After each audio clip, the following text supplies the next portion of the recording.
आपकी पढ़ाई या जो आपकी यंग एज रही, आपकी पढ़ाई अलग अलग जगह पर हुई। आप एक राइटर हैं, पॉलिटिकल एनालिस्ट है, न्यूमरोलॉजिस्ट है। ये सफ़र जारी है, कुछ बचा है या ये इतने में ही रखेगा या कुछ और भी जारी है अभी? मुझे लगता है सर अभी तो शुरुआत है। जी। आई थिंक कि आने वाले टाइम में I will explore even more and ऐसा भी नहीं है कि मैं कुछ छोड़ती जा रही हूँ। जी। बिल्कुल नहीं। Last laugh of Leela. Ji. So मुझे थोड़ी क्यूरियोसिटी हुई कि व्हाट एग्जैक्टली इज दिस। तो मैं चाहूँगा कि आप हमारे व्यूज़ के what is exactly the last laugh of Leela, क्या है ये?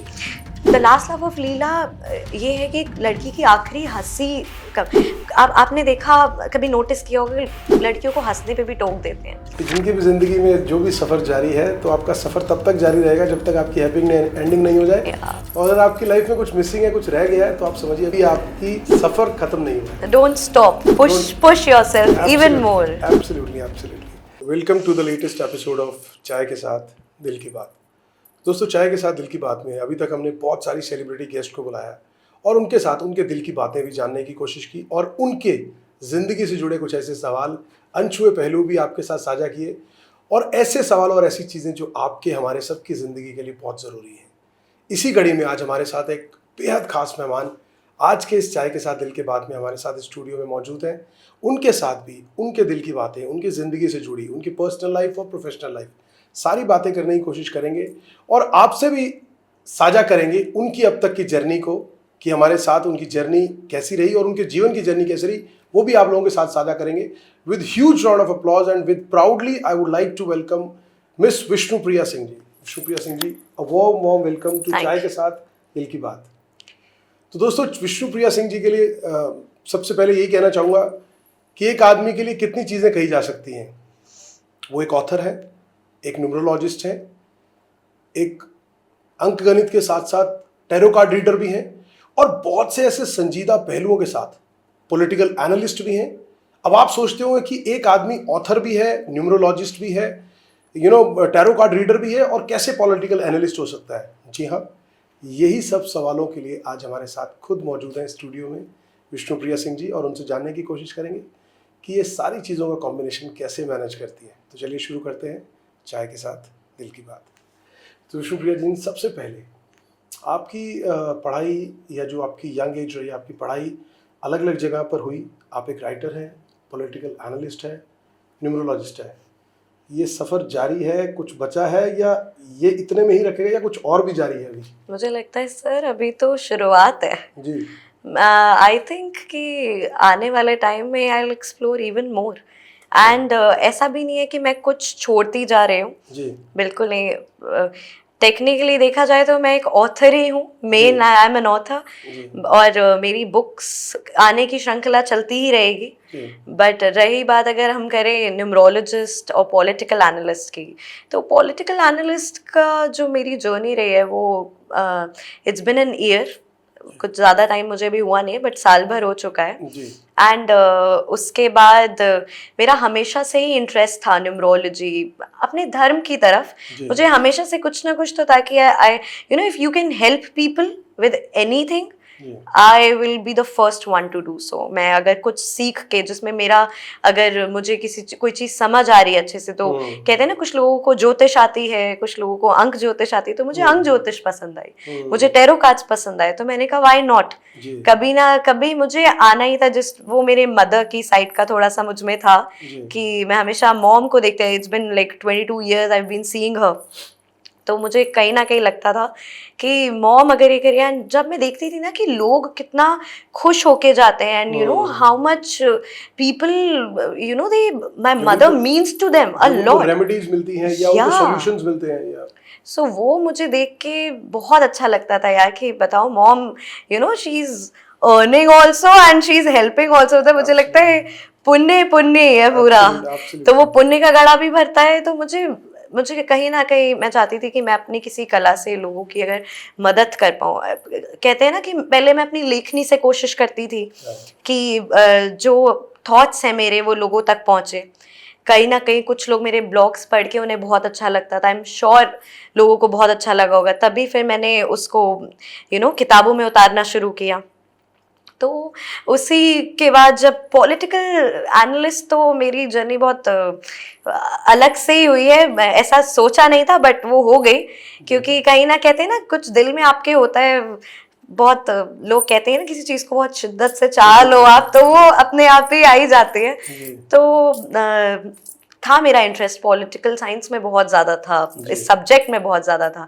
एंड फिर विमेंस के ऊपर बोलते बोलते कब पॉलिटिकल एनालिस्ट बन गई पता ही नहीं चला। एंड आई थिंक अभी भी आने वाले टाइम में आई एम एक्सप्लोरिंग मोर, मैं I always try to push my limits.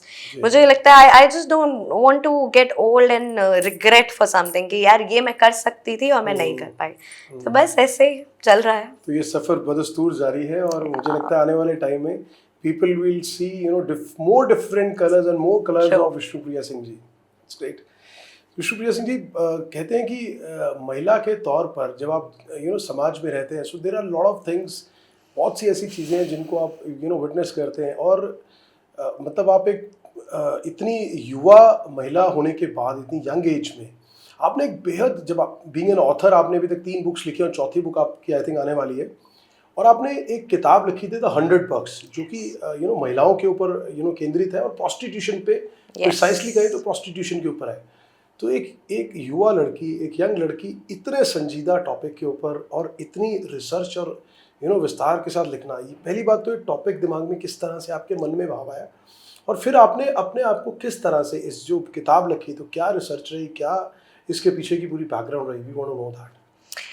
बहुत ही अच्छा क्वेश्चन सर आपने पूछा। मतलब अक्सर लोग people are very curious because coming from my background, nobody was expecting that I would come up with something related to prostitution because आज भी समाज में आप कुछ भी कह लो, उसे एक टैबू की तरह ही देखा जाता है ना। people don't want to talk about it, जो कि बहुत गलत है, बिकॉज जब तक आप किसी चीज़ के बारे में बात नहीं करोगे तब तक आप आगे जाके उसके लिए ना तो कुछ अच्छा कर सकते हो समाज के लिए, ना तो आप, जब आपको पता ही नहीं उस चीज़ों के बारे में, पता सबको है लेकिन कोई जब उसके समाधान पे बात नहीं करेगा, उनका दर्द नहीं सुनेगा, तो मुझे लगता है कि कोई फ़ायदा नहीं है सिर्फ बोलने का। सो मैंने एक ब्लॉग लिखा था सर, देवदासी।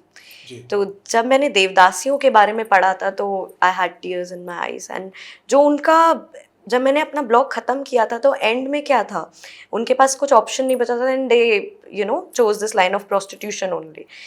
तब मैंने सोचा कि मुझे लगता है एक ब्लॉग सिर्फ काफ़ी नहीं है उस दर्द को दुनिया तक ले जाने के लिए। तब मैं हमेशा कॉपी पेन पे लिखना पसंद करती हूँ, डिजिटल वाला उतना नहीं है। तो मैंने पेन उठाई अपनी एंड आई स्टार्टेड राइटिंग। तब मैंने लिखी 100 Bucks।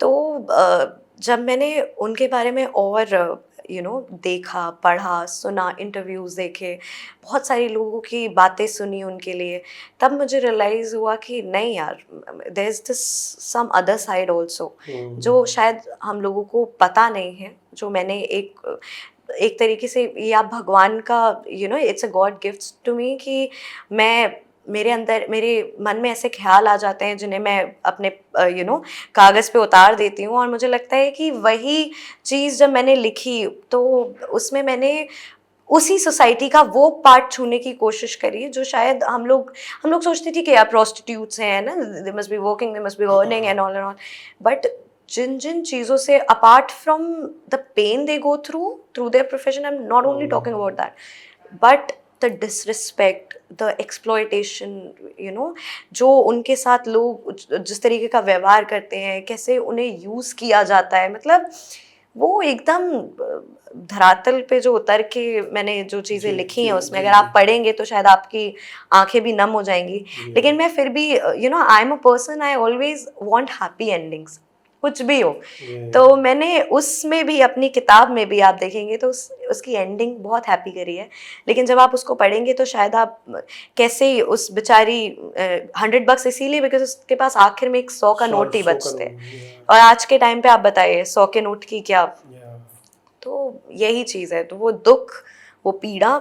अब लड़की हूँ तो दिल तो वही है, चाहे किसी भी चाहे वेल टू डू फैमिली से आऊँ, चाहे कहीं से भी आऊँ, लेकिन मुझे लगता है वो मासूम बना, वो ममता और वो दैट व्यथा जो दूसरी औरत की होती है, वो कहीं ना कहीं आप फील कर ही लेते हो। सही बात। तो बस इसीलिए। बिल्कुल सही विष्णुप्रिया जी, आपने कहा कि क्योंकि एक महिला से ज़्यादा एक महिला का दर्द और दुख और उसकी पीड़ा कोई नहीं समझ सकता। सो वी रियली अप्रिशिएट कि बीइंग अ यूथ आइकॉन, एक युवा महिला और युवा एंटरप्रेन्योर, पॉलिटिकल एनालिस्ट होने के तौर पे।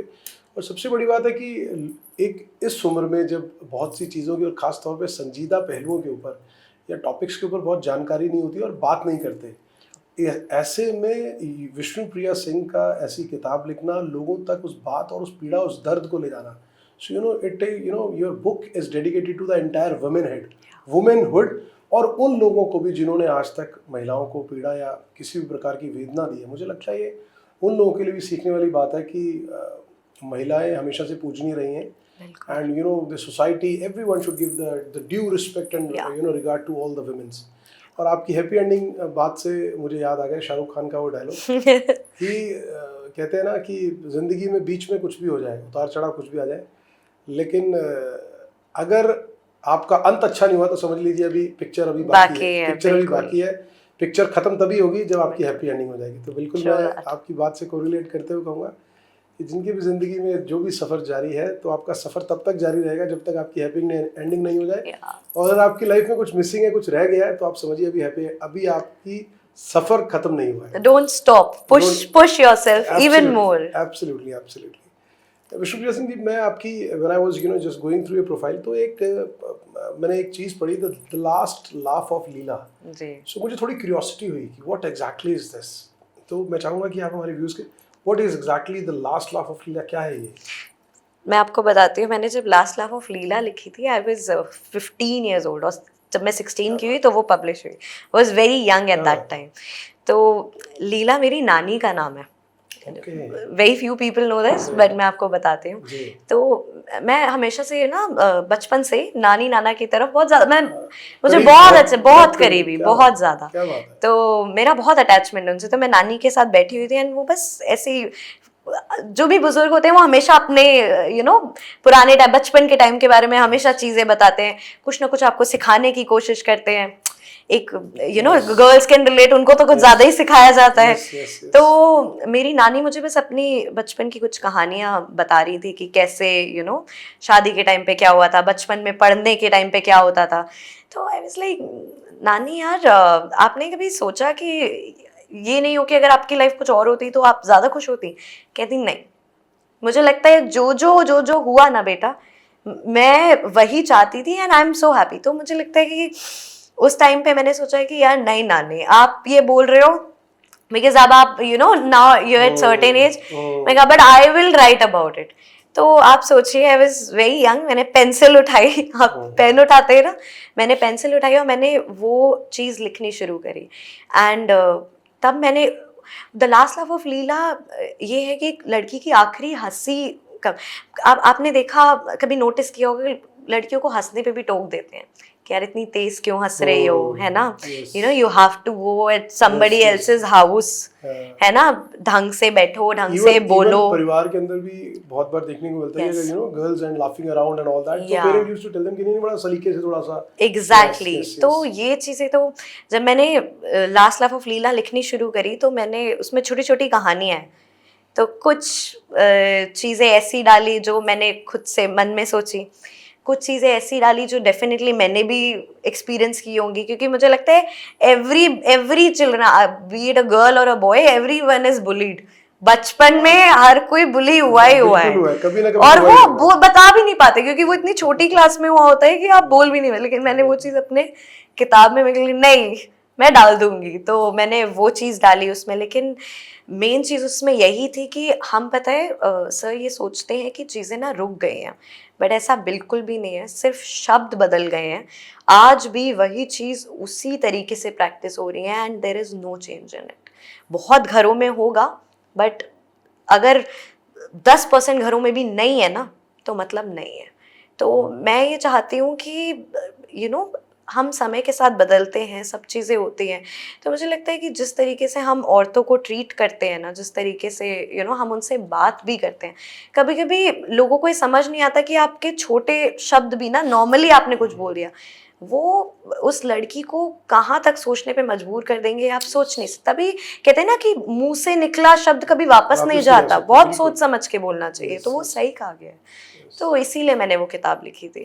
और कितनी शानदार और कितनी खूबसूरत बात कही विष्णुप्रिया जी की, मतलब दिल को छू जाने वाली बात कही आपने कि एक औरत की जर्नी और उसकी जीवन की आखिरी हंसी को आपने शामिल करते हुए द लास्ट लाफ, बेहतरीन बेहतरीन बात कही आपने।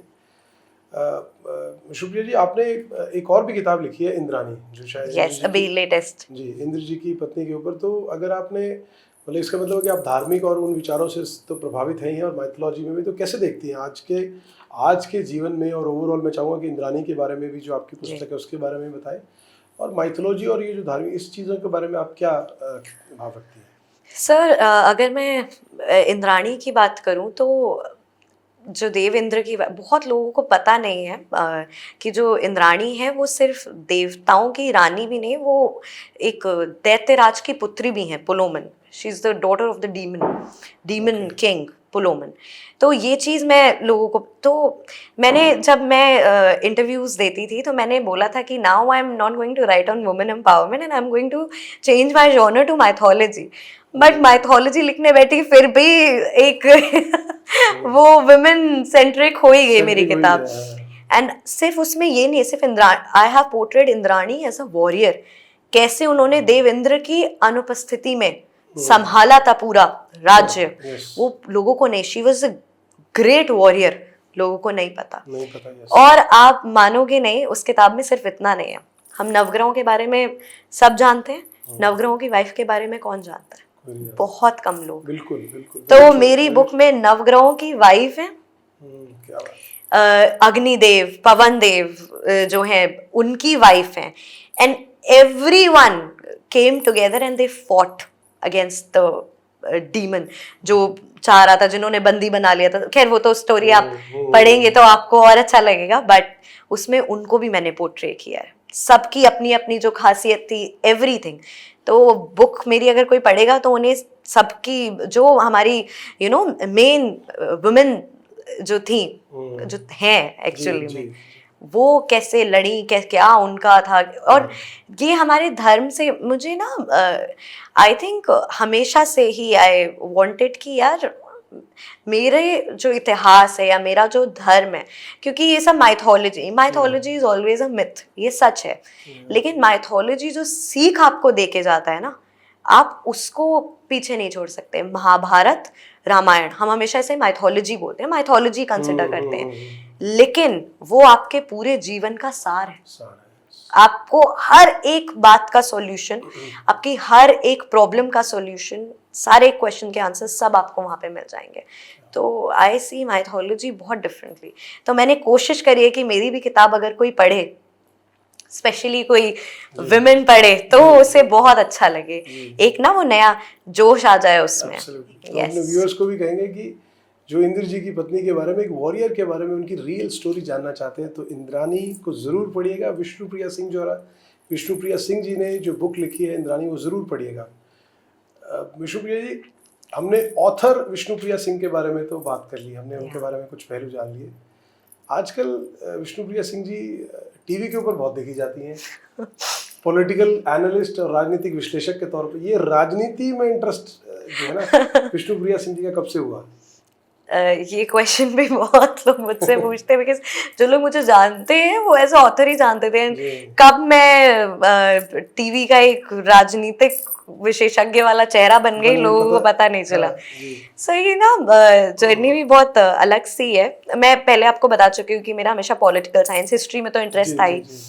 तो हमेशा मैं पहले मीडिया में एज अ ऑथर रहती थी, अलग अलग ब्लॉग्स लिखती थी, आर्टिकल्स छपते थे। तो एक ये था कि हाँ, पीपल वर अवेयर कि Vishnupriya is somebody who speaks nice, who rights nice.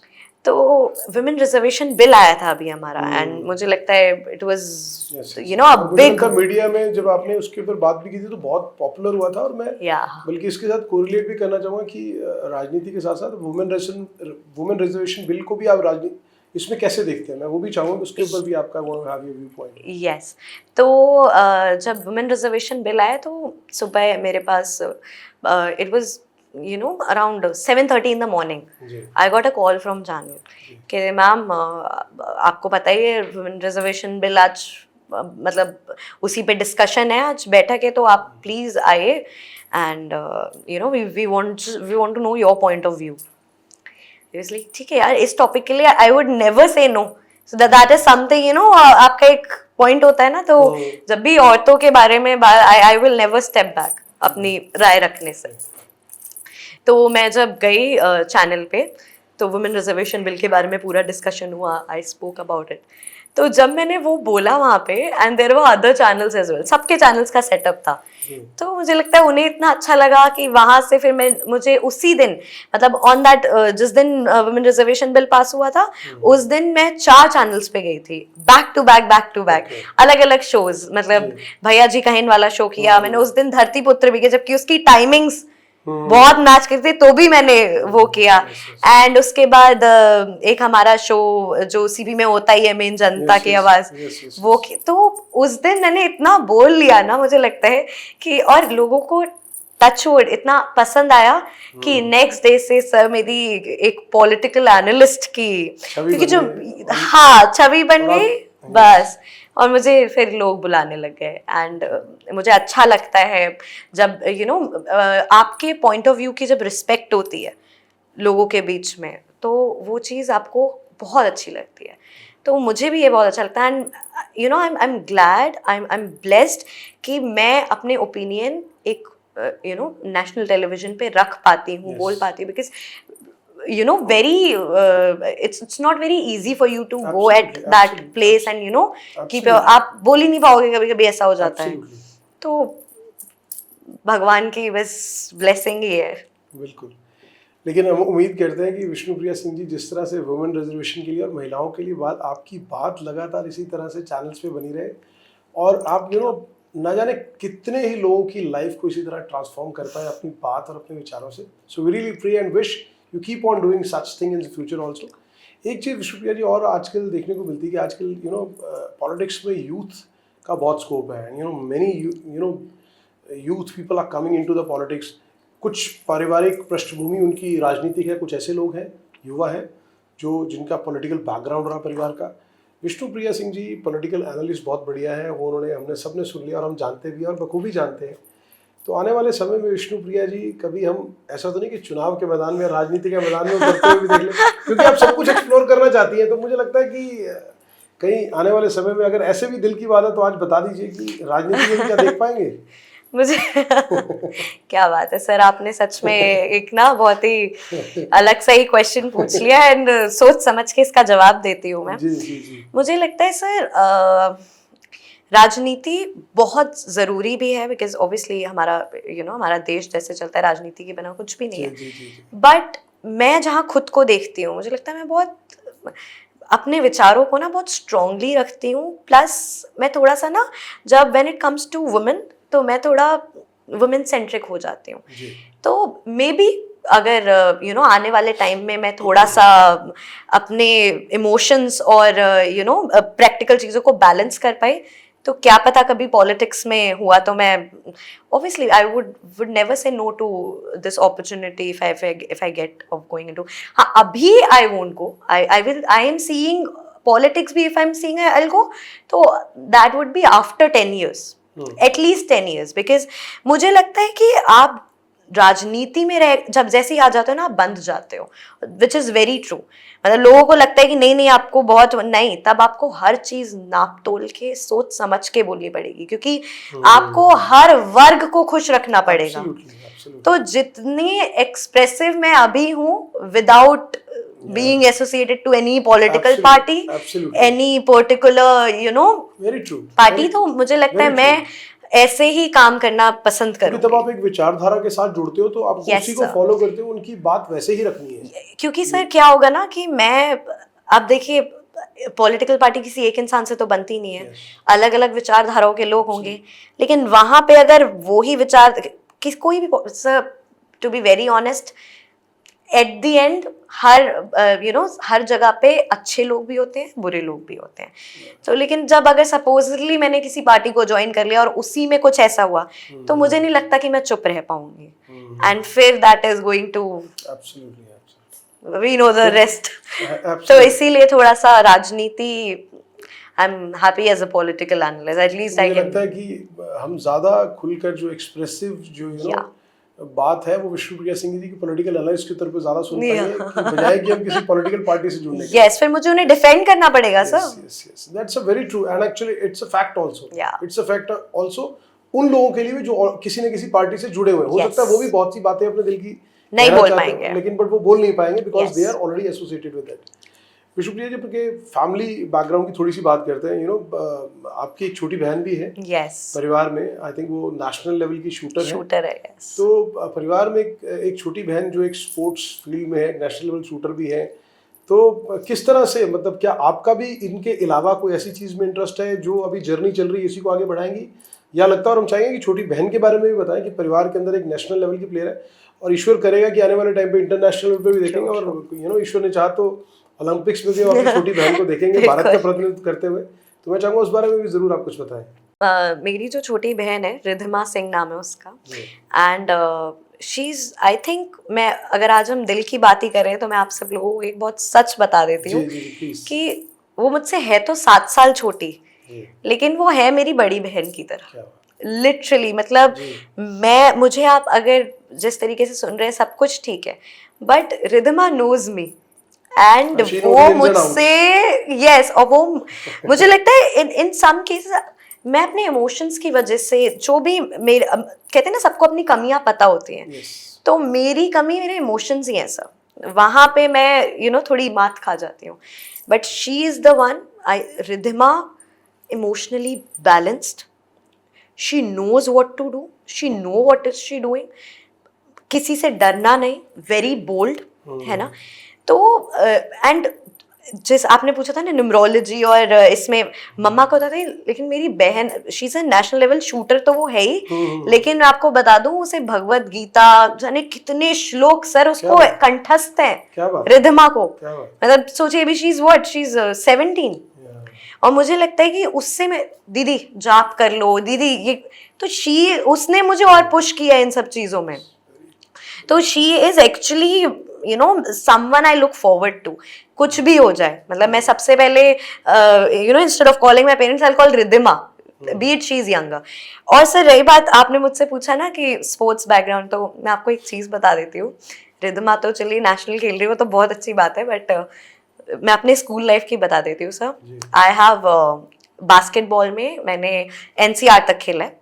I have played district in badminton, states मैंने चेस में स्टेट्स खेला हुआ है, तो स्विमिंग की है मैंने बहुत ज्यादा, एंड मुझे लगता है मैं वही चीज है ना, मैं सब चीजों के तो मेरा वो अब तो आफ्टर जब स्कूल खत्म हुआ तो सोचा था, मेरा बास्केटबॉल में बहुत ज्यादा इंटरेस्ट था, तो मतलब कहीं ना कहीं एक वो था कि यार बास्केटबॉल में जा सकती थी, प्लेयर बन सकती थी, बट मुझे लगता है थैंक गॉड मेरे पापा और मम्मी ने उस वक्त मुझे रोक दिया, तो शायद मैं यहाँ नहीं होती, ऑथर नहीं बन पाती वही।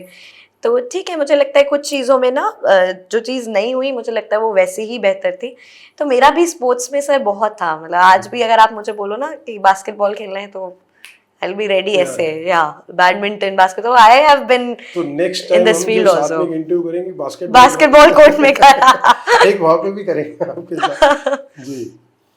तो इससे तो ये लगता है कि वो एक there is a saying that beauty with brain, तो आपने देखा कि चेस की स्टेट लेवल प्लेयर भी नहीं है। जी सर। सो मुझे लगता है कि ऐसी कोई चीज, मुझे लगता है by the time you will be into your 30s and 40s, तो मुझे लगता है यू विल मोर और less you will do everything, I'll be a good example ना for upcoming generation। Absolutely कि कुछ छोड़ा नहीं बिल्कुल, और करना चाहिए, एक ही लाइफ है, yes, एक ही लाइफ है, और exactly। अच्छा कुछ भी हो तो मुझे लगता है उसको करना चाहिए जीवन में, उसको करना सर माँ बाप का बहुत इसमें ना, अगर मैं कर पा रही हूँ जो मेरे मन की है वो, this is because I have their support, and मुझे सारे अगर जो भी पेरेंट्स ये देख रहे हैं, मुझे लगता है आप एक बार अगर अपने बच्चे को समझोगे ना वो क्या करना चाहते हैं उसमें, अगर आपने आप अगर आप पैसों से मदद नहीं कर पा रहे हो, you know you not that good पैसों में, तो भी कोई दिक्कत नहीं। एक बार आप उसको वो मानसिक तौर से जब आप उसको सपोर्ट दे दो, क्योंकि बेटा तू भले ही तू फेल, अभी हमारे बात हो रही थी सर, तो आपने बताया भले ही तू कुछ नहीं भी करेगा, फेल भी हो पाए तो भी यू हैव अस, कोई दिक्कत।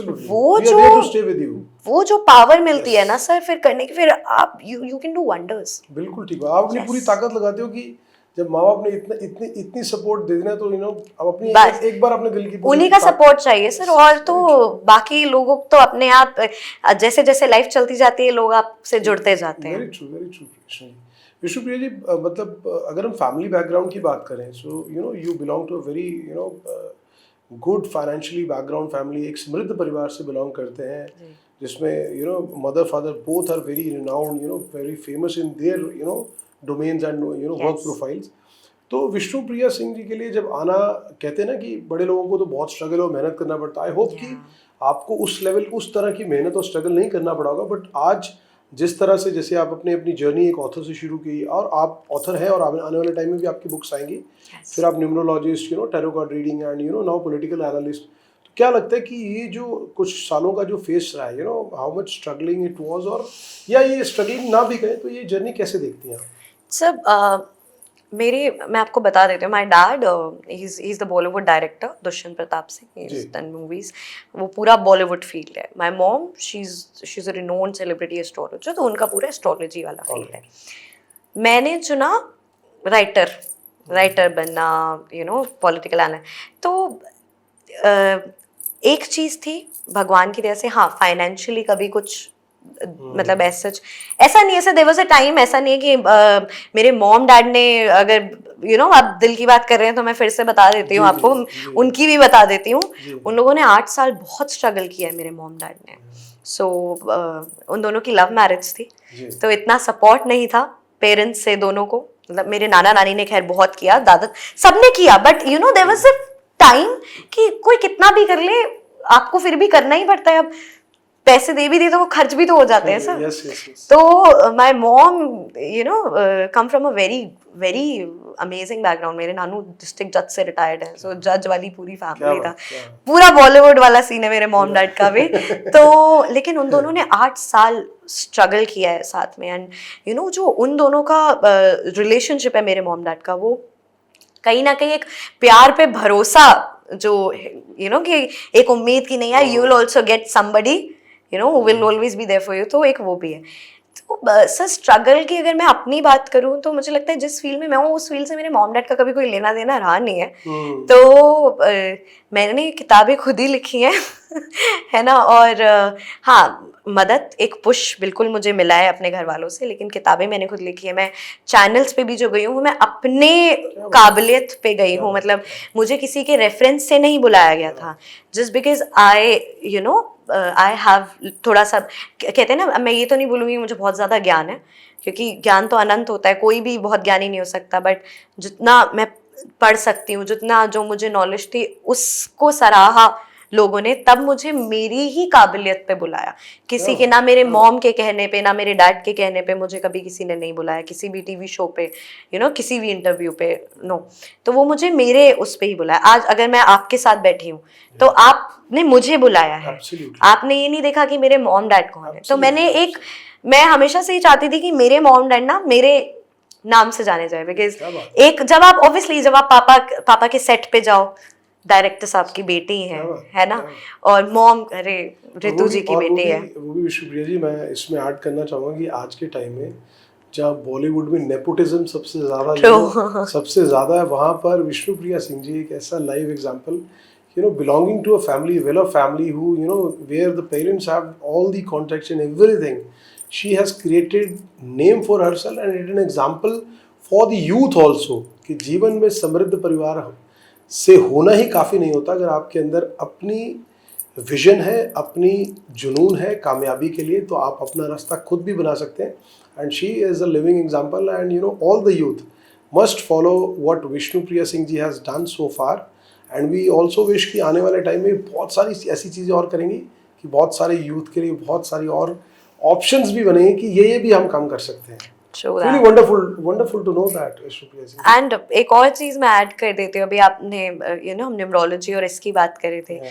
तो दो मेरी मॉम इस फील्ड में थी, बट मैं आपको ऑनेस्टली बताऊँ तो सर स्टार्टिंग में जब मैंने ये सोचा तो आई टोल्ड मॉम, मेरी मॉम वाज लाइक ठीक है इट्स गुड, मामा ने कभी मुझे किसका, मेरी मॉम ने, my mom is like my best friend sir. मेरे डैड से तो मैं बहुत डरती हूँ, पापा हमेशा वो एक सपोर्ट की तरह हमेशा रहे, बट मम्मी वो है जो साथ में हमेशा चली हैं, तो वो सब कुछ जिनको मम्मी ये से सारी दिल की बातें पता है।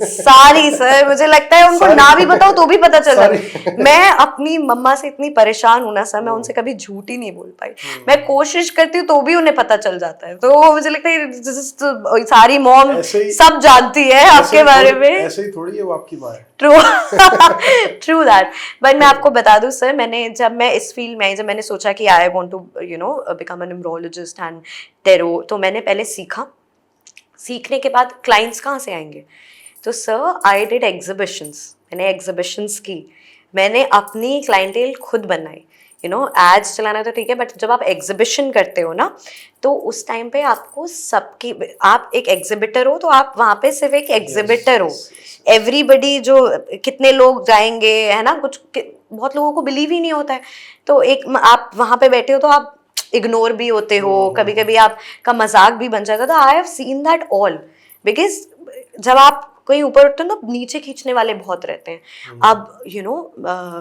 Being a daughter of like director and mom, फिर भी आई एम डूइंग एग्जिबिशंस, तो मुझे मेरी मॉम से मिल सकते थे बहुत अच्छी, she would have if I would have asked her, she would have helped me, मुझे अच्छी क्लाइंटेल सब कुछ।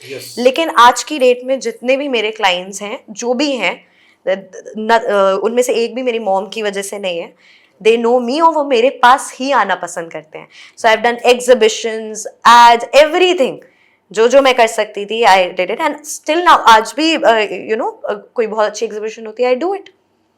तो ऐसा नहीं है सर, मैंने भी बहुत चीज़ें भले ही उस लेवल पे नहीं की होंगी, लेकिन स्ट्रगल सबने किया है सब, पूरे दिन वी यूज टू, हम स्टॉल पे बैठे, लाइक सुबह 10 बजे से रात के 10 बज जाते थे सर, हिलते नहीं, मैं तो पानी भी नहीं पीती थी। व्हेन यू कंसल्टिंग, मेरा एक ये है कि मैं एक चीज़ और है मेरी, जैसे लोग ना 10-10, 15-15 मिनट में हो जाता, मुझे अगर मेरे पास कोई क्लाइंट आया तो वो 1-1.5 घंटे से पहले वो OT मुझे, मैं कर ही नहीं सकती इतनी जल्दी, और मुझे नहीं लगता कोई भी कर सकता है इतनी जल्दी, क्योंकि यार आप जब तक उसको उसकी बातें नहीं सुनोगे, उसे प्रॉपरली चीज़ें नहीं बताओगे, और इट टेक्स टाइम, तो